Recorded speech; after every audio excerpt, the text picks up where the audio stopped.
Good afternoon. Good afternoon, Mr. Lynch. How are you, sir? Mr. Eustace? Yeah, good afternoon. Yeah, this is Andrew Simmons. Oh, hello, how are you?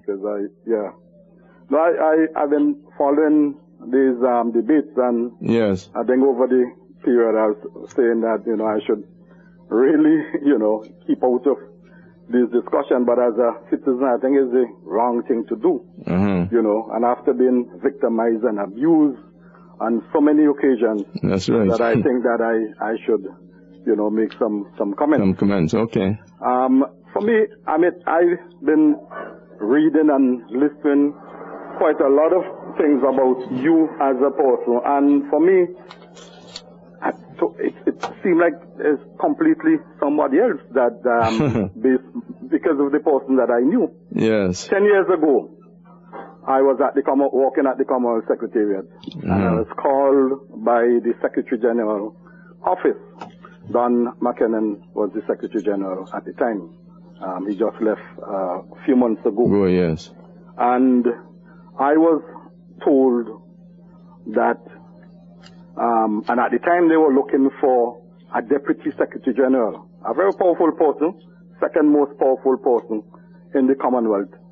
That person would take on responsibility for the Commonwealth Fund for Technical Cooperation, of which a number of students and persons from St. Vincent benefited.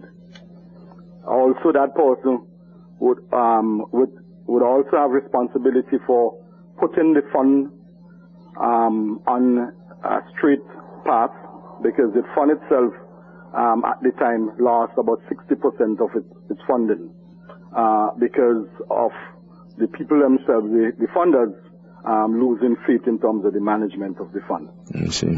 And there was an eminent group of persons with staff that Secretary General put together to look across the Commonwealth Secretariat to identify somebody, and then to get that person to come in to the Secretariat as the Deputy Secretary General with special responsibility for that fund.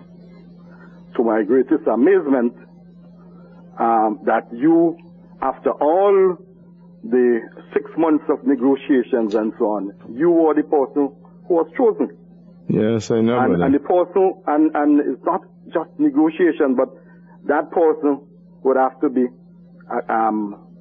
part of the policy of the Commonwealth Secretariat, supported by all the member governments of the Commonwealth. Yeah. And so a series of consultations were held directly with government. Secretary General himself went on a number of these trips with Canada, with India, with South Africa, with Canada, with New Zealand, with all the countries within the Caribbean, the rest of the countries in Africa, in the Pacific, and in Asia. And you were the person who was selected. Yes, I know that. I was asked, I was sent to St. Vincent in 2000 to make sure that I get you to accept. We started the negotiations in England, and I was sent to St. Vincent. And I asked, but why? Why?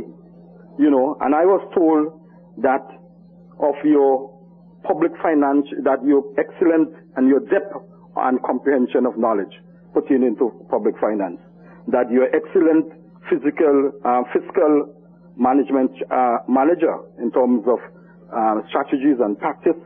I was also told of the depth in terms of leadership, your depth and your experience in terms of mobilization of funding, and your strength in terms of negotiations.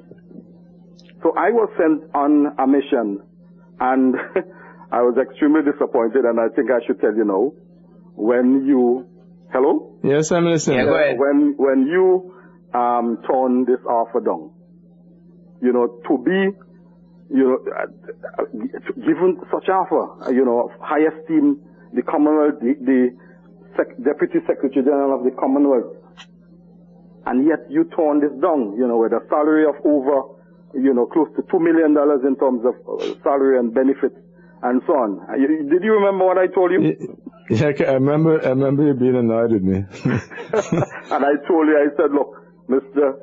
Eustace, let's go to the Commonwealth Secretariat. And if after you want to come back and be a minister of government, and be the prime minister of this country, I would be the first person who would be on your team. Remember I told you that? Yes, you told me that, yeah.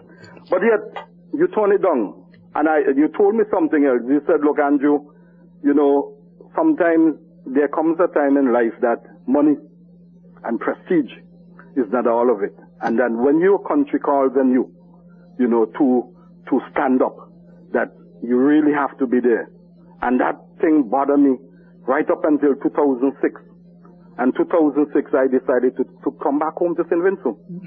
You know, based on you know, you to me is an excellent example. And I think that, you know, I would like to take the opportunity to call on Vincent Jan to support you.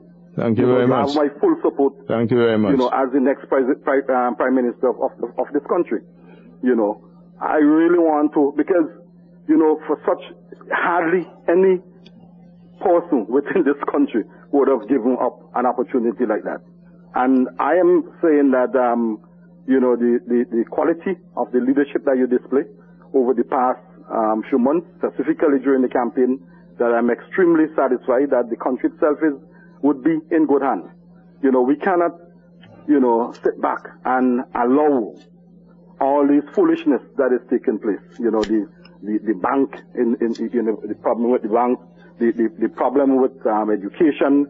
You know, we have our education revolution, but education revolution that produce persons and students who are failures, you know, failures who cannot read, who cannot write, and so on. And for me, I've been involved in adult literacy for all my life.